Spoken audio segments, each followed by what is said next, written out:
Good morning! I'm Angelo Castro III. I'm Angela and we are the Castros. And happy araw ng kagitingan po sa lahat Day of ng Valor. Day of Valor sa lahat ng mga brave at magigiting na mga Pilipino.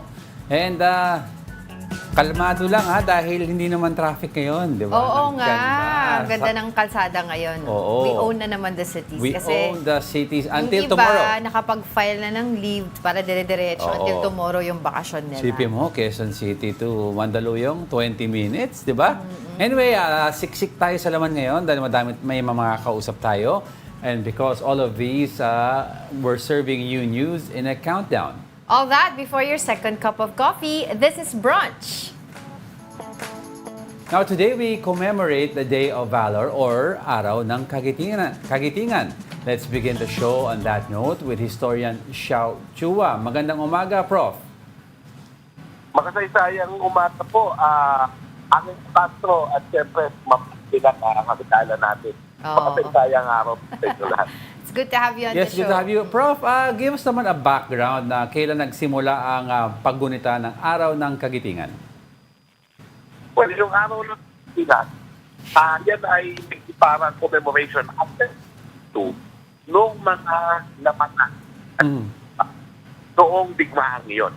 So, ang napili nilang day, April na, kasi yan yung araw na sumuko ang mga Pilipino. Now, bakit siya sikat? Kahit na pagkatalo siya, no? Sikat siya dahil napangha ang mundo na tayo yung pinakahuling sumuko sa mga Hapones at timog sila ng Africa o sa Paris, sa Southeast Asia. So, yun po yung makikita dito na nangyari ay tawag dito, nagkaroon ng paghanga yung mundo, sabi nila, Bataan, remember po ito. Ito rin yung tigtaan ng Polo of Bataan para lumakas naman yung ibang mga guerrilla movement sa buong Pilipinas na eventually nanalo tayo sa tigma. So, every year, after that, nagkaroon ng Bataan Day at eventually, pinalitan ito ng tinatawag na Araw ng Kagitingan. Kasi ang pagka-Polo of Bataan kasi malungkot. Diba? So, kailangan ipagbunyi natin yung mga payak. Yung giting, yung hinarap nila yung mahirap na sitwasyon ngayon sa sitwasyon kahit na naghihina na sila, lumaban pa rin. Prof, medyo malabo lang yung signal natin. Baka pwede po kayo makapihit ng konti para luminaw. Sayang naman yung sinasabi niya, Prof. Okay po, ito po. Thank you, Prof. Ayun just to add lang po dun sa mga sinabi nyo kanina, Prof, bakit po ba mahalaga ang paggunita ng Araw ng Kagitingan? Ngayon, lalo po na modern times na rin tayo, Prof. Kasi kahit na wala namang digmaan, nagkakaroon pa rin naman ng malalaking hamon ng ating bansa. Diba, nung nakaraan, COVID-19, Right. diba? Meron pa rin kahirapan, meron pa rin pangingialam ng mga dayuhan.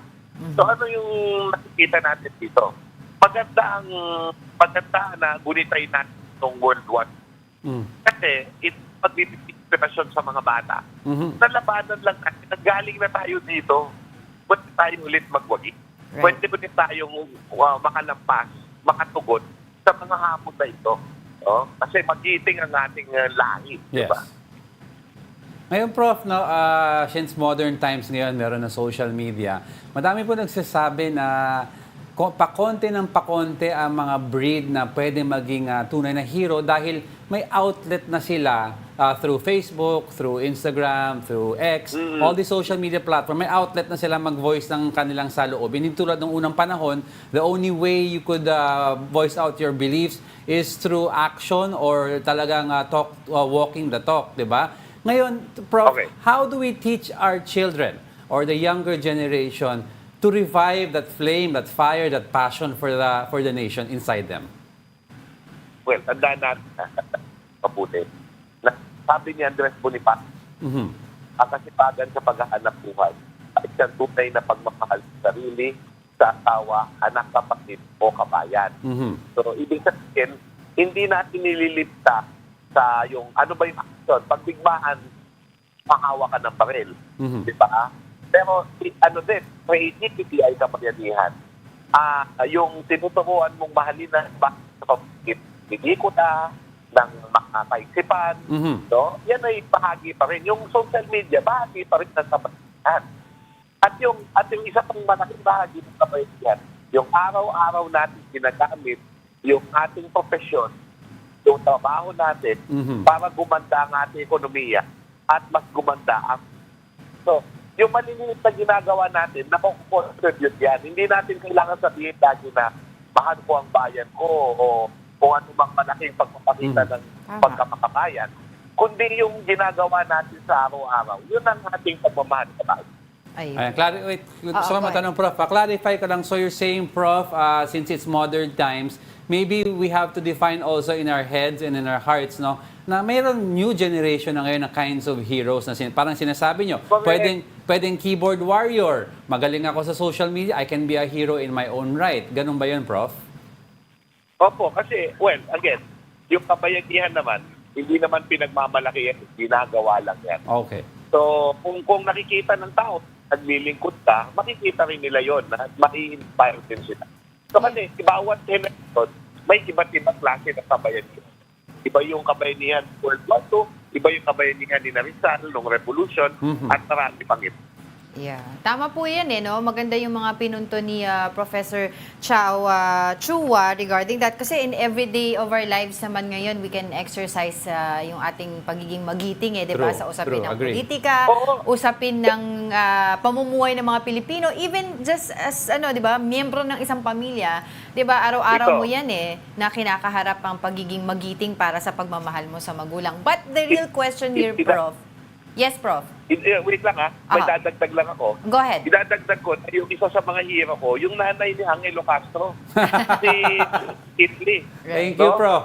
Na lumaban noong panahon ng diktadura. At siya yung naging boses ng People Power Revolution. Yan din sa mga bayani ko. So siya broadcaster, hindi siya kumawak ng baril. Exactly. Tama po yan. Thank you po. But on that note po, pero yun nga po, pero today is extra special dahil nga po ginugunita natin April 9 itong araw ng Kagitingan. Ano po ba yung tamang pamamaraan sa paggunita nitong araw na ito, di ba? We've seen a lot of different presidents already, different administration na may mga wreath-laying activities, programs for the veterans. But what is the real, di ba, na the right way, di ba, na gunitain po natin itong araw na ito? Well, again, tulad din ng sinabi ko kanina, huwag din natin limitahan sa isang paraan ng pagpunita. Isang maganda yun kung maka-attend kayo sa mga events sa bayan-bayan. Pero kung hindi naman, manood kayo ng documentary sa YouTube. At Surrender 2 ang isang maganda, no? At Surrender 2 sa YouTube. Meron pang maganda yung sulat para kay Lolo at Lola Veterano, no? Sinulat ko. Maganda yan, sa YouTube yan. Pwede nyo panoorin. Bilang ma-refresh tayo at ikalat natin yung kwento na yan. Ayun. On that note, maraming salamat po sa inyong oras. Si Professor Chua, isa rin siyang historian. Ay, karangalan po. Salamat po, karangalan.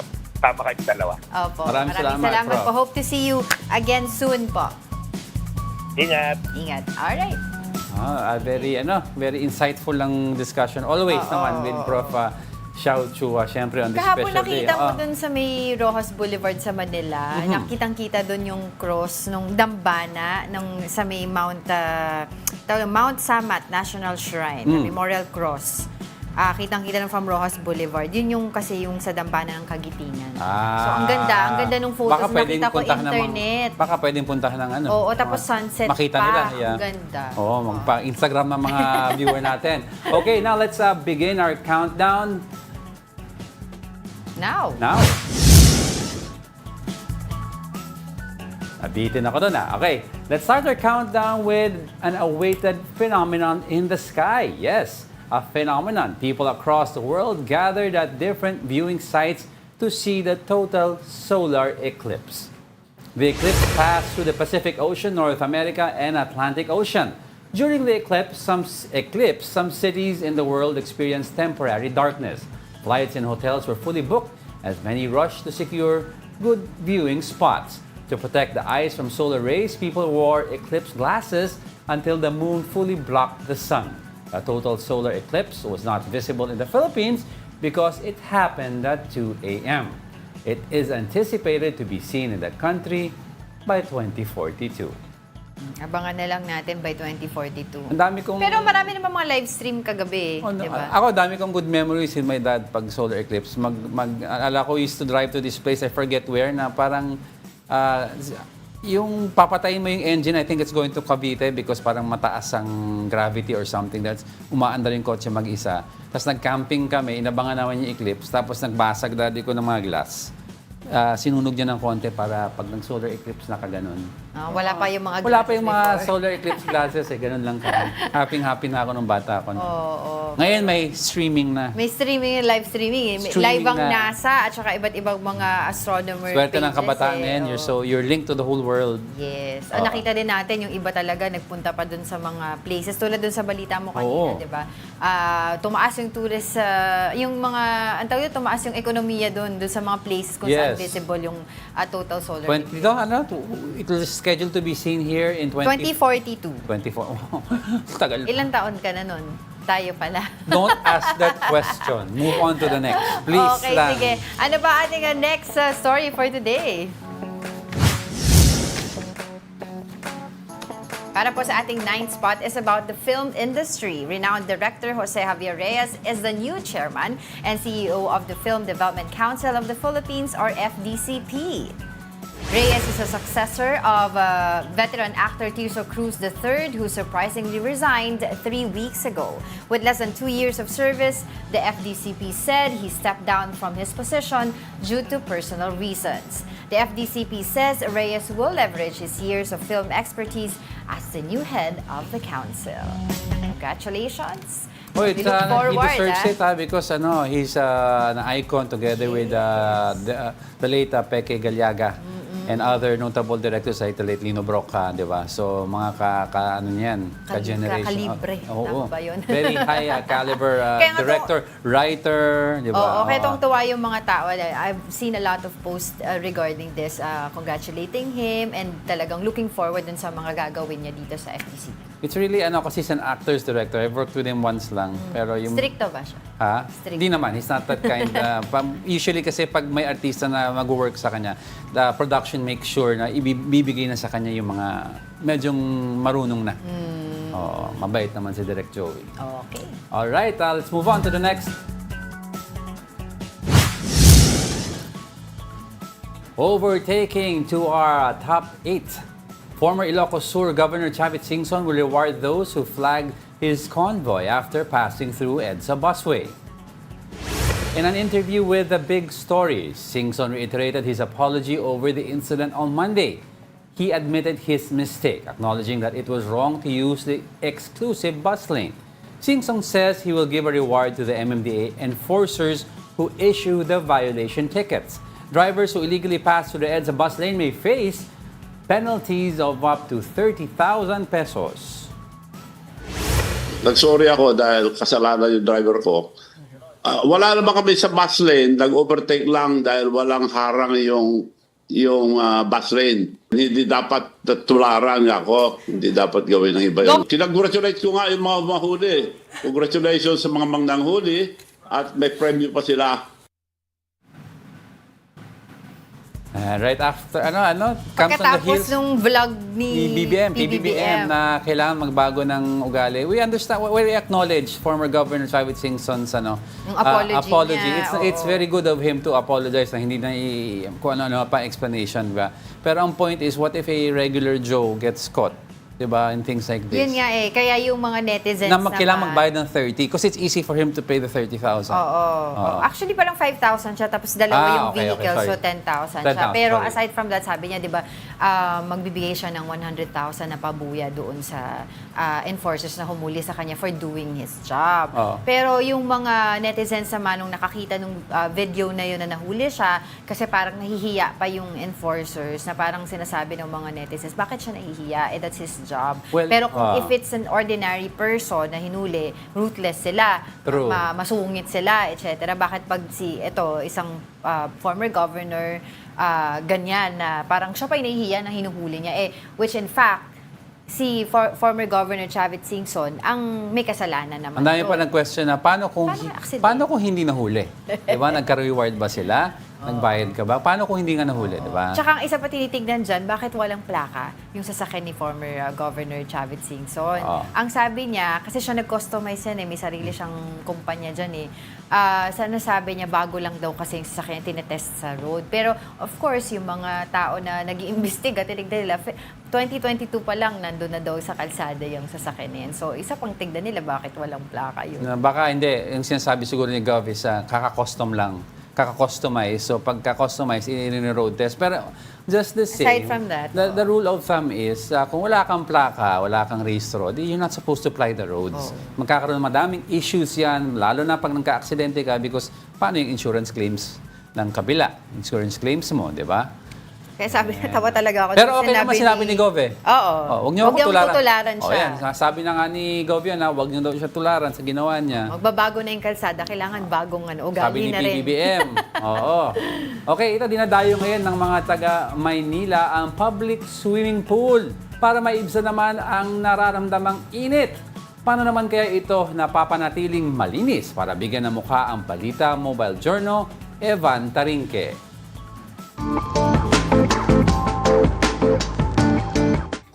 Ngayong tag-init, ang sarap lang magbukas ng ref at magpalamig.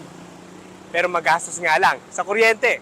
Kaya naman marami sa mga kapatid natin, pagtatampisaw sa pool ang solusyon para maibsan ang epekto ng mainit na panahon. Isang talon lang sa swimming pool, ginhawa, lamig at presko agad ang mararamdaman natin. Kaya kapag tag-init, talagang dinadagsa ang public swimming pool dito sa Maynila. Tanggal lagkit kasi, kaya ang mga nakikitampisaw, may real talk lang daw. Malinis naman po kaso nga lang marami nalilibag din eh. Masarap po malamig na kahit may unti-unting ihingi. Pero don't worry, sabi ng pamunuan, dahil sinisiguro daw nilang malinis ang public swimming pools. Naabutan ko pa nga naglilinis ng swimming pool ang isang lifeguard para sure na safe ang pool para sa mga gagamit. Every morning, eto po, nagbabacuum ako ng swimming pool before na gumamit yung mga naka-schedule. At isa pang rason para pumunta sa mga public swimming pool sa Maynila. Libre tuwing Lunes ng hapon. Siguraduhin lang na maaga pa lang ay nakapila na dahil unahan dito. Yun nga lang, pasintabi po. Pero may binabawalan munang makapasok sa public swimming pool. May mga sugat, alipunga, galis, sa babae, regla. Kaya chinecheck naman natin yan lahat. Patok na patok talaga kapag tag-init ang mga public pool.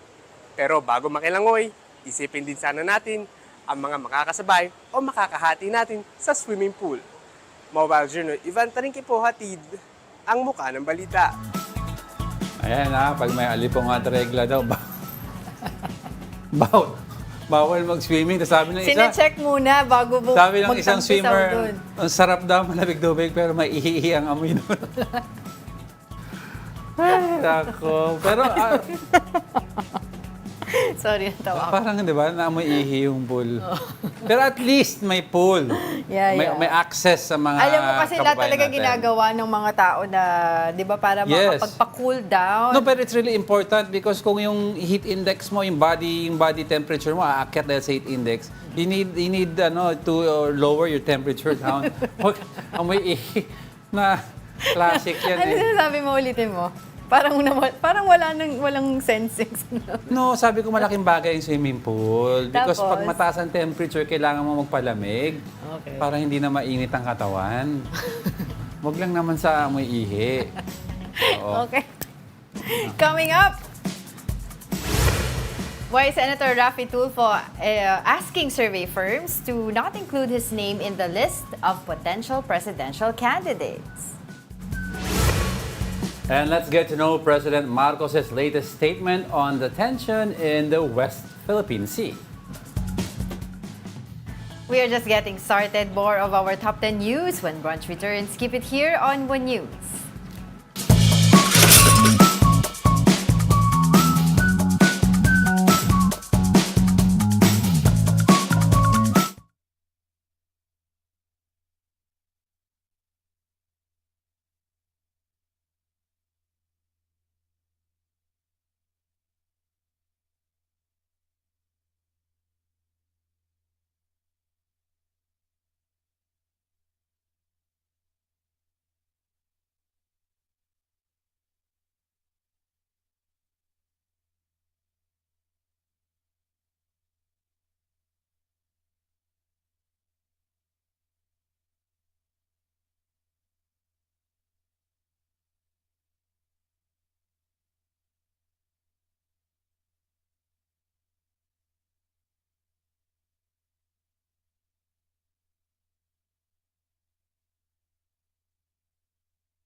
good morning. You're still watching Brunch here on One News. And happy araw ng kagatingan sa lahat ng mga magigiting na Pilipino. Oo, tsaka sa lahat ng viewers pala natin, good morning. Doc Joseph Lee is watching. Hi, Doc Joseph. Oo, tsaka si Ate Marley is watching also. Si Ate Marley, good morning. And kung may mga comments po kayo or may mga hula kung ano nasa top 3 natin, top 2, top 1, please feel free to comment or simple gusto On nila Facebook. magpabati or di ba? Oo. Sige, diretso na natin to sa ating next story for today.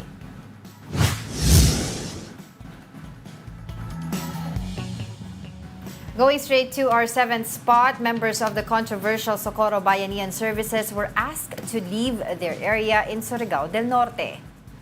Recall that this group was the subject of a Senate investigation last year over alleged cult-like practices and abuse. It was led by J. Renz Kilario, more commonly known as Senor Aguila, who is now facing criminal charges. Now the DENR has officially canceled its community-based resource management agreement with the group, citing multiple violations including the building of illegal structures like a wave pool and a gym.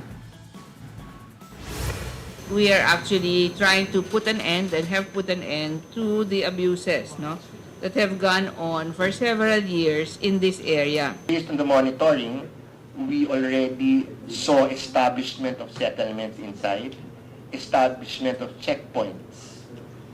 There was no filing, submission of monthly, quarterly, or annual report in relation to the CRMP implementation. And more significantly, establishment of infrastructure such as access roads, a wave pool, a recording studio, a gymnasium, and a radio station. So the residents there are asked to self-demolish yung mga structures nila, yung mga bahay nila, tapos i-harvest yung kanilang mga crops, at tapos pwede na silang umalis. Saka may mga nagsasabi, at least si J. Renz Kilario daw humarap sa charges niya. Oo, sige. Marami Wala tayong lang. pag-uusapan Wala dyan, lang, pero... side note lang. Oo, pero Siksik wala tayo pa today. tayong oras eh. Go ahead, Diego. Okay, let's move on. Coming hot at the 6th spot, Education Secretary and Vice President Sara Duterte insisted there's no need for makeup classes. This is despite the continued suspension of on-site classes due to extreme heat. VP Sara said the students are still learning through alternative delivery modes. Various teachers groups have been calling for DepEd to expedite the return to the previous school year because of the weather. But VP Sara said this is not an easy task. Number one, ito ay resulta ng mga konsultasyon na natin. Collective decision na ito based on our consultations, yung reversion ng ating school calendar. At pangalawa, hindi natin pwede i-compromise ang pahinga ng ating mga teachers and ng ating mga learners dahil hindi natin pwede idire-diretso ang mga klase. To get more insights about this, we have Professor Eleanor Barami of the UST Elementary Education Department. Good morning, Professor Barami. Good morning. Yeah, thanks again for joining us. Now, Professor, do you agree with VP Sara that schools don't need to conduct makeup classes to make up for the suspended days? Well, first and foremost, I think we have to be also careful with the wording that we use because technically it's not a suspension, Right. but rather it's a change of delivery mode. So that is still counted as the number of days stipulated by the DepEd for the academic year. So technically, hindi talaga siya suspension, but it was simply a shift of delivery mode. Right. So if that's a shift of delivery mode, that means it's reasonable na no makeup kasi that was counted as a school day. So nag-change lang sila ng method of delivering the lessons for the week, whether nag-meet sila synchronously or asynchronously online or may task na binigay kung modular man yung basis. So technically, that's still counted as a school day. Now, Professor, most people are saying na, sige, mainit siya, so ang ginawa natin, instead of papasukin ng mga students sa school, they stayed at home para safe and safe away from the heat at yung alternative mode. Now, but the question is, Do you think we should just outright suspend classes? Kunyari, nagkaroon ng heat wave instead of having the alternative delivery mode? Because there are some subjects, I understand, Professor, na hindi conducive na aralin ng mga estudyante pag nasa online. Well, yeah, if it's a little bit complicated talaga when it comes to the weather, but if that's the reason, if that's the case of some subjects, dapat yun siguro may opportunity sila to make up those days ng face-to-face. Kung talagang hindi siya madedeliver online. But then again, maraming issues kasi I've been speaking to some principals also of the public schools this past couple of weeks. And some of them are saying na some of them, when the decision was yung principals ang magde-decide, some of the principals were saying na parang, oo, the students are gonna be home and there will be tasks given to them, pero yung teachers nila naka-deck sa school. Pero kasi parang to respond to questions, kung gustong mag-online ng student or may question yung student na pwede silang tawagan. So, previously, in the last couple of days, I think before this recent suspension, ganun yung ginagawa ng ibang principals. So, I think it was a good decision to leave it to the principals because I think in some places, yung heat isn't really, actually parang mas presko pa nga sa school minsan kasi nagbe-visit din ako ng public schools. Minsan may mga areas na yung public school, like the classroom themselves, parang it's cooler pa nga to be in the classrooms than siguro to be in their homes. In their homes, yeah. Kasi, so parang mas, I felt na parang medyo presko dito sa classroom na to compared pag nasa bahay ka. So I think it really should be left to the decision of the principals. Totoo. And then others pa, meron pa silang problema pagdating sa internet connection pag nasa bahay Exactly. sila. So naapektuhan yung learning mode nila on that particular day. But you've said earlier kanina, Professor, na counted pa rin naman yon yung school day na yon, 'di ba? As a school day na iba lang yung delivery mode. Sabi mo nga, alternative delivery mode yung ginagamit natin. But ano po ba yung magiging parang short-term and long-term effects of studying through the alternative delivery mode na pinag-uusapan po natin? Well, I think we're already feeling it now and we're Yes. seeing it now kasi based on what had happened during the height of the pandemic, na a lot of our students are really lag behind in terms of Yeah. skill, especially when it comes to literacy. Yeah. So, yun ang magiging long-term effect niyan. Continuous yung decline ng skills nila and ng competencies nila. Kasi it's really very different when very young students also learn via online. Hindi Kasi iba natututukan talaga no? iba pa rin talaga yung face-to-face interaction with the teacher. Right. Yes, and Professor, do you think that shifting to the previous school calendar will solve the current problem, given all these changes in the climate that we are feeling right now?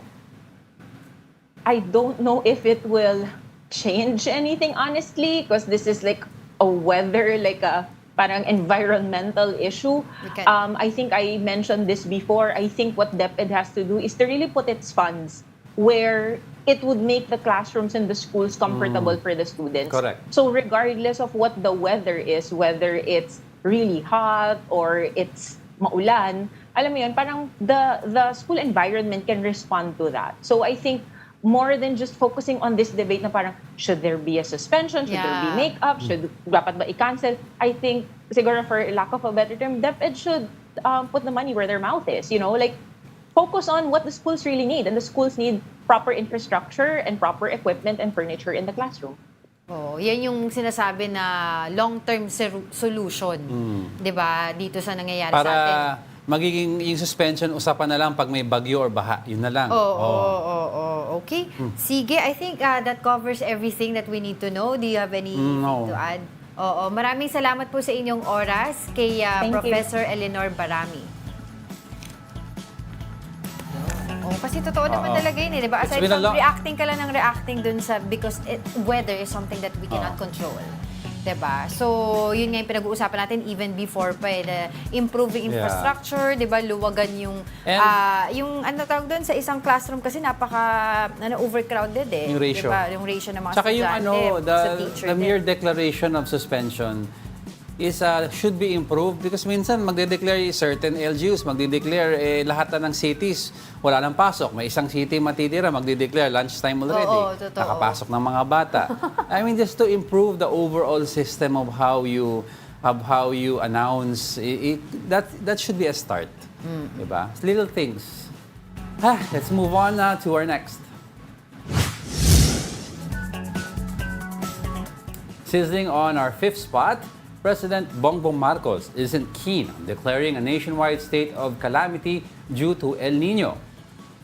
The president says El Nino's impact on provinces varies and that the government will tackle the problem on a regional level. Around 18 local governments have declared a state of calamity due to El Nino, which is expected to peak this month until May. The latest data from the Agriculture Department shows that damage to the sector has surged to over 2.6 billion pesos. Kasi ang dahilan dyan ni President Bongbong Marcos is that iba-ibang region, iba-iba yung pangangailangan. Yes. Although these regions are all experiencing El Nino phenomenon, pero iba-iba di ba? Yung isa mas kailangan yung irrigation, yung iba-iba yung sinabi niya, kaya sabi niya hindi daw, I think, kinakailangan na mag-declare nationwide. But on Pero ang dami na ngayon, But na on the region other ngayon nag-declare ng sarili nilang state of calamity. Oh yeah. But on the other hand, kasi ang sinasabi ng iba, why maybe pag kailangan i-explore, not really do it, is because although regional level, kasi case to case na nangyayari, Yeah. but one region impacts the next region.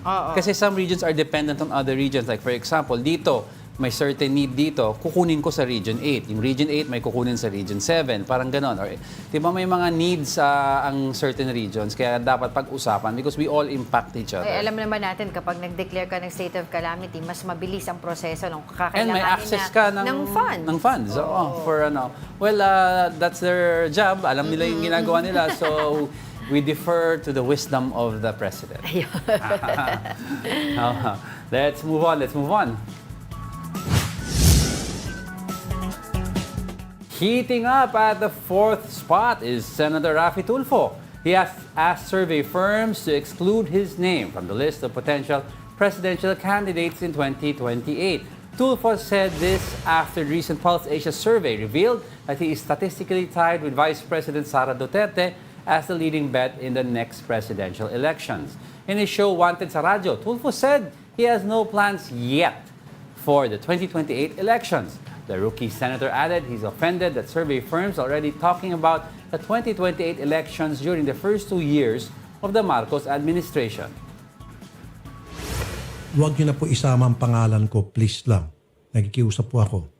Especially sa 2028. It hurts me actually na nag-uumpisa pa lamang tayo, itong administrasyon, baby pa lamang, pinag-uusapan na natin kung sino maging kapalit sa baby na yan.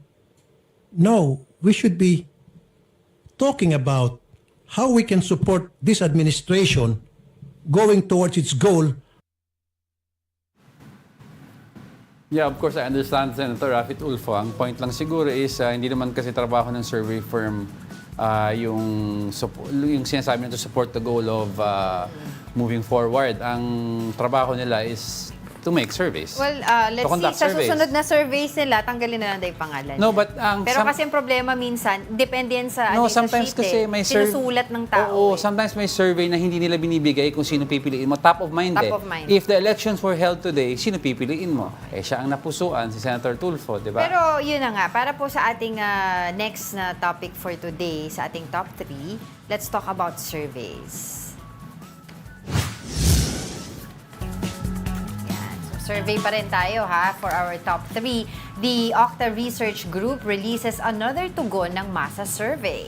The survey shows 31% or 3 out of every 10 Filipinos support President Bongbong Marcos, while 20% or 2 out of every 10 support the Dutertes. Only about 4% said they support the opposition. Around 29% of Filipinos are classified as independents because they do not identify with Marcos, Duterte, or the opposition. The remaining 15%, on the other hand, do not know who to support or refused to respond. The survey was conducted from March 11 to 14. Now, to further understand what the survey says, we have Dr. Guido David, ang Chief Data Scientist ng Okta Research Group. Good morning. It's good to have you on the show again, Prof.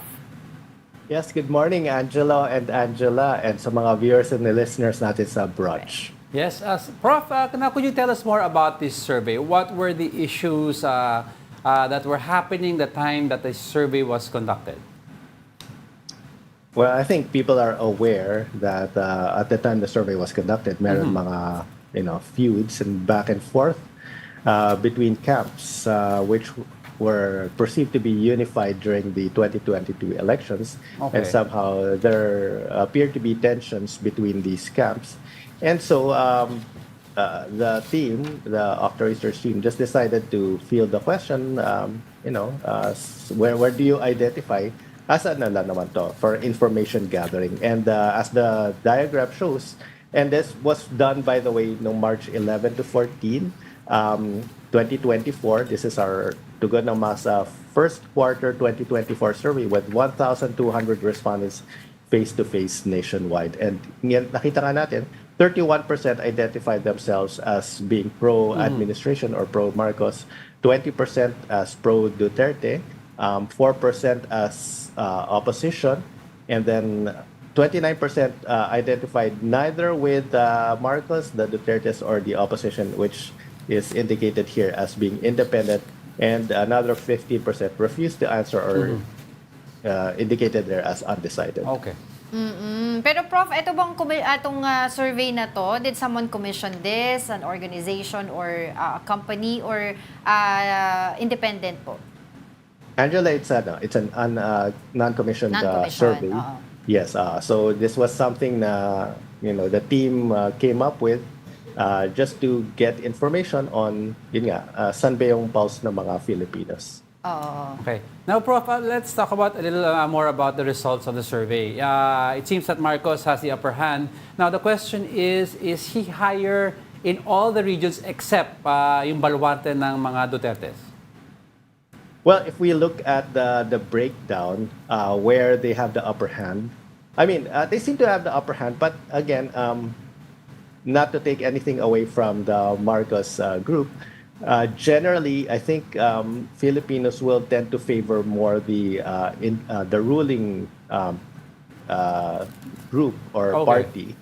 Yes, I think I think this is evident sa historical data that whoever's sitting in power, some Filipinos will tend to identify with them, but some will tend to identify with their preferred, let's say party or family or brand. Pero breaking it down, sa NCR, for example, 43% actually big support for the Marcoses at 43%. Okay. For 31% nationwide, pero sa NCR, 43%. And then the Duterte support in the NCR is only down to 14%. So it's much smaller than compared to the Marcos. And yung independents are 23%. So it's a significant portion. 15% don't know or undecided. Whereas in Mindanao, 53% support the Dutertes. And this should not be surprising kasi this is their region. And then only 17% support the Marcoses. So if we go to Mindanao, actually, majority support the Dutertes, 53%, that's more than half. And yung undecided is 4%, and the independents only 21%. Yes, as expected. But I'd like to ask muna one question kay Prof. No? Saan region, Prof, nakikita nyo na even if lower, kunyari sa NCR, even historically kasi no, presidente si PRRD, medyong bumababa ang support niya from the NCR. But what region nakita nyo, Prof, na medyong malaki ang erosion of support sa Dutertes after the rift with President Bongbong Marcos? Well, this is the first time we asked this question, so we have nothing to compare this with. Pero going by the other data that we see, I think sa Balance Luzon, medyo malaki yung erosion. Okay. Right now, they're only seeing 7% sa data namin. If we break it down by region, 53% in Mindanao, pero in Balance Luzon, only 7%. Wow, mababa yun. Support the Dutertes, yes, mababa, less than 1 in 10, and 33% are independents. sa Balance Luzon. Yun nga, malakas sila sa Mindanao.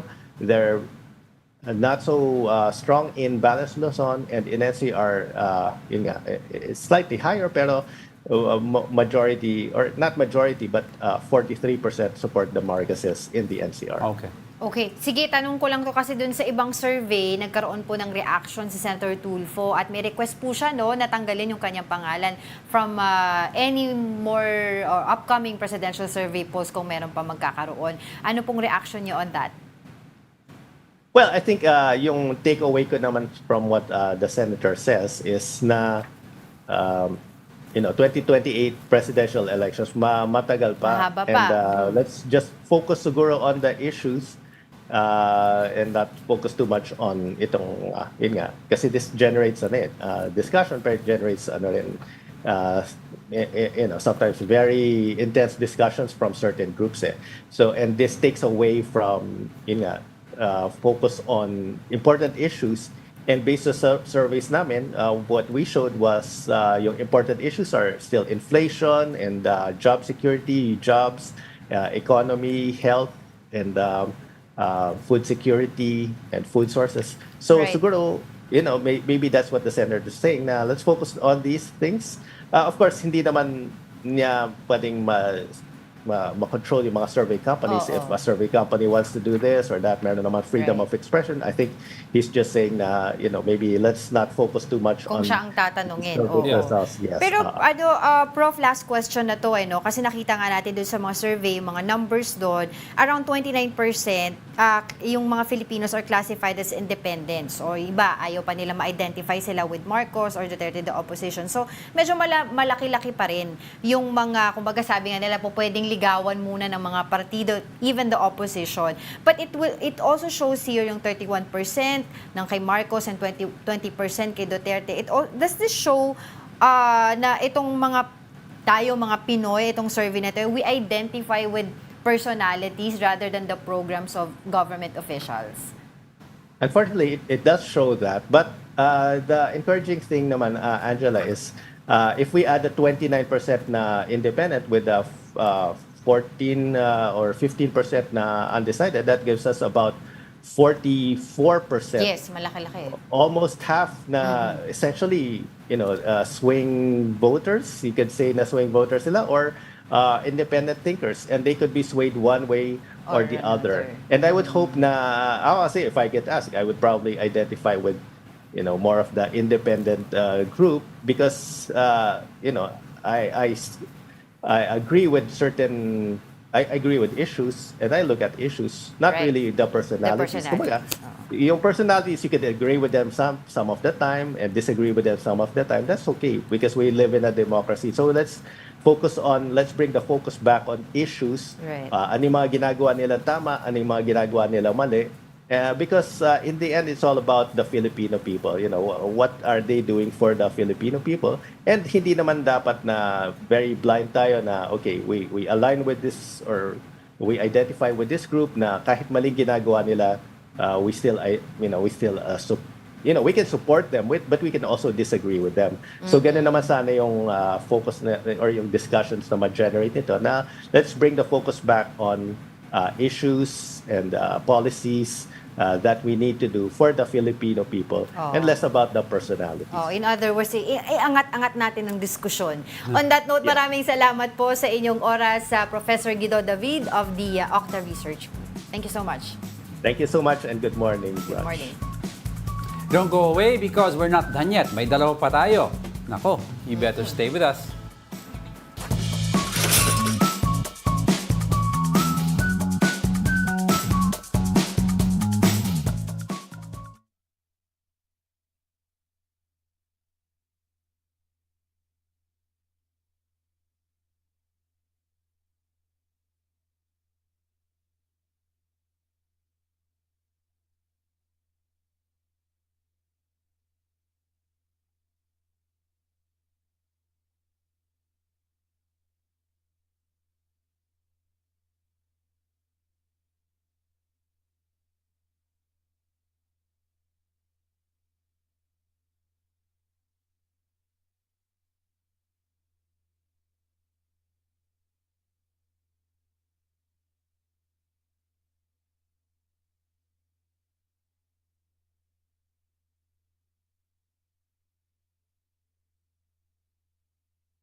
Welcome back. You're still watching Brunch here on One News. And good morning to all our viewers sa Facebook, YouTube, and of course, mga Signal Play app and Signal Cable TV.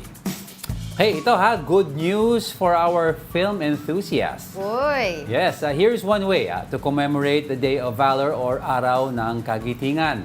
Now, the film Gomburza, which bagged the most awards at the 2023 Metro Manila Film Festival, premieres globally on Netflix today. The historical film spotlights the story of the wrongfully convicted martyr priest during the Spanish colonial era. Directed by Pepe Jocno, the film stars Enchong D as Jacinto Zamora, Cedric Juan as Jose Burgos, and Dante Rivero as Mariano Gomez. While some MMF 2023 films have already premiered on the streaming platform, others like Family of Two and Malyari will also be available soon. Yeah, abangan nila yan, mga hindi nakapanood sa movie. Movie house. Maganda na. Wala mang pasok bukas, so watch with the kids. So bring out the popcorn. Okay, a study shows that more Filipinos are now delaying their marriage and their decision to have children. Let's discuss this further with Maylene Mirasol Kiray. She's the acting chief of Knowledge Management and Communications Division of the Commission on Population Development. Magandang umaga po. Magandang umaga po. Marami pong salamat for this opportunity that you have given to the CPT. Okay po, let's start off. Tell us more about this trend, yung pag-delay ng kasal. When has this started po? We've seen the downtrend when it was during the pandemic. There was a downward trend during 2020 and 2021, but there was a sharp rise in 2022, a slight rise also. And makikita po natin na majority were in arrangements before the age of 30 or cohabitation. Yun yung nakita natin sa trend. And at the same time, during the census, we've also seen that more Filipinos are in live-in arrangements according to the 2020 census of population based on this census compared to the 2015 census. So nakikita po natin na more Filipinos are in live-in arrangements and those getting married are on a decline, but getting rising and after the pandemic restrictions were lifted. Yes. Meron po ako nakikitang nauusong term ngayon, which is yung DINK. No? Yung double income, no kids. No? D-I-N-K, DINK. Double income, no. Kasi tinitignan niya ako eh. Pero ma'am, ano po yung nun? Bakit mas marami po ngayon nakikita po nila kasi sa mga pag-aaral na mas marami po yung ganon? Nag-aasawa sila, nagkakaroon sila ng partner, pero mas pinipili po nila na wag munang bumuo ng pamilya. Yes, tama ka dyan. Dink ka ba, ma'am? Beautiful, ma'am. May anak na po kami ni Diego. Actually, doon sa pag-aaral natin from the Philippine Statistical Research and Training Institute that we commissioned, we've seen that Filipinos during the pandemic were focused on the economic challenges more than the health challenges during the pandemic. And there were Filipinos, according to the qualitative study, who prefer pets over children and who prefer to prioritize their personal goals. No, so they get married but they prioritize their personal goals and prefer pets over children. Kasi economic, the main reason that they want to really preserve. For them, that is the quality of life that they have as couples. Yeah, the question is this necessarily a good thing? I mean, siguro, and social media, did this have an impact on the way people are thinking? Because nakikita nila na others are traveling, others are buying cars, so ganito na rin ang behavior nila. And ano po ang impact nito sa ating bansa as a whole, which is predominantly a Catholic country? Yun. That is, we do not judge those who are in live-in arrangements, but we say that marriage is still a go kasi it offers security and safety for both parties, and if they have children, it also offers security and safety for the children. So yun yung impact niya. So we are encouraging pa din naman that couples go through marriages. Sana yun pa rin yung piliin nating norm. Although, yun nga, buti naman in 2022 may increase naman siya on those getting married. Yun, during the pandemic lang talaga nag-dip from the pre-pandemic and Okay. then the pandemic levels. Pero would this be parang magkaroon po ba ng effect in the future in a way na parang sa ibang bansa like in Italy that to the point at this today no currently they're asking other people to live in their country kasi Japan. aging population na daw sila.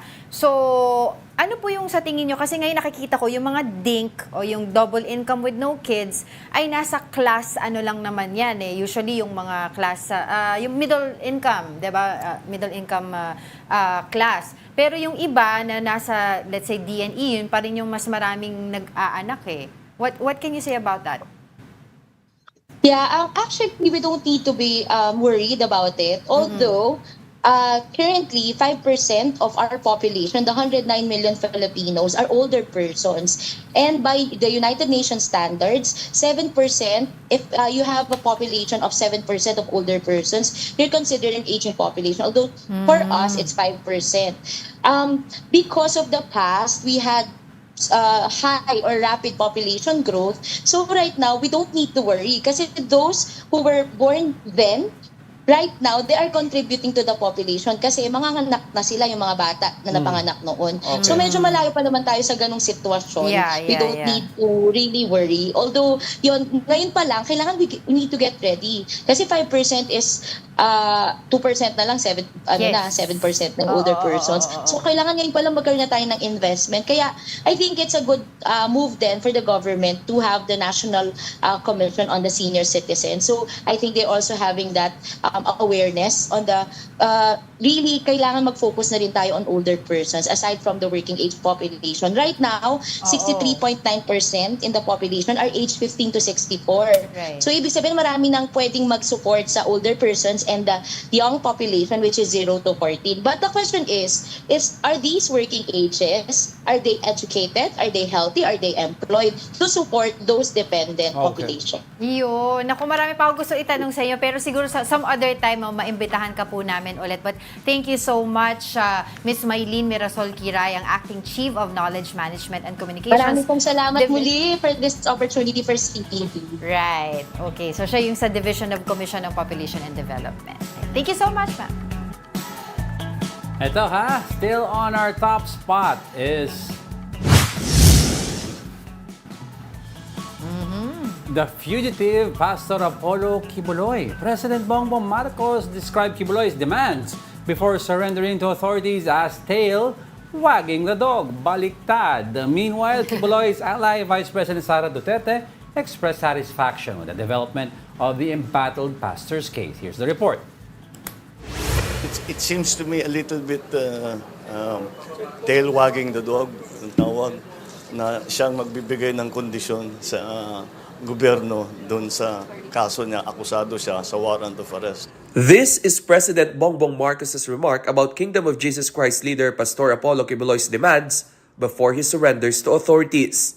Kibuloy previously said he will only face the court if there's a guarantee letter that the U.S. will not intervene in his legal battle. Aside from facing sexual abuse and child abuse charges in the Davao court, Kibuloy is also one of the most wanted suspected sex trafficker of the US FBI. Marcos insisted that Kibuloy has no right to demand conditions and he should just respect the court's order. The president also promised him a fair and just trial proceeding. We will exercise all the compassion to Pastor Kibuloy. Ang mapapangako ko, all the proceedings will be fair. Marcos added that the pastor should not worry about the U.S. for now. Now, as to the involvement of the United States, malayo pa yan eh. That's going to take years yet. So I don't think that's something he needs to worry about, quite frankly. Meanwhile, Kibuloy's known ally, Vice President Sara Duterte, expressed her satisfaction with the development of Kibuloy's case. Maganda yung development na meron ng kaso na nasa tamang forum, nasa tamang venue, nasa loob ng mga korte. Ngayon, kung ano man yung desisyon ni Pastor Kibuloy na gagawin niya, ay personal na niya na desisyon yun. And I'm sure pinag-isipan niya yan. Authorities are still conducting manhunt operations against the pastor. They are also coordinating with Kibuloy's lawyers to convince him to surrender. Diretso na tayo sa top story natin.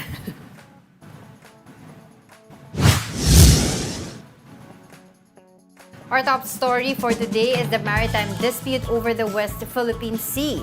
President Bongbong Marcos hopes that the recent joint maritime activity will reduce the tension with China. The Philippines and 3 other countries conducted naval drills in West Philippine Sea on Sunday, which officials say is a, quote, show of unity. But Marcos says his administration doesn't want to stir up trouble and will continue to hold bilateral dialogues with Beijing. Huwag na natin masyadong papainitin pa. Pag-usap tayo na mabuti para walang banggaan, walang kanon, walang water cannon. Hindi na mabalik sa ganon. Meanwhile, Vice President Sara Duterte refused to comment on China's growing aggression in the West Philippine Sea. In a brief statement, she says the matter should be deferred to the Foreign Affairs and Defense Departments. No comments. I think comprehensive na yung statement ni Congressman Paulo Duterte about me and the West Philippine Sea. I think that question can better be answered by the Department of Foreign Affairs and the Secretary of the Department of National Defense. Sige, pag-usapan natin yan bukas. Yes, Go ahead. bukas. Oo. Okay, and that wraps up today's episode of Brunch. Join us again tomorrow. I'm Angela Lagunsad Castro. And I'm Angelo Castro III. We are One News. All sides, all the time. Wala kang code. Hindi na po.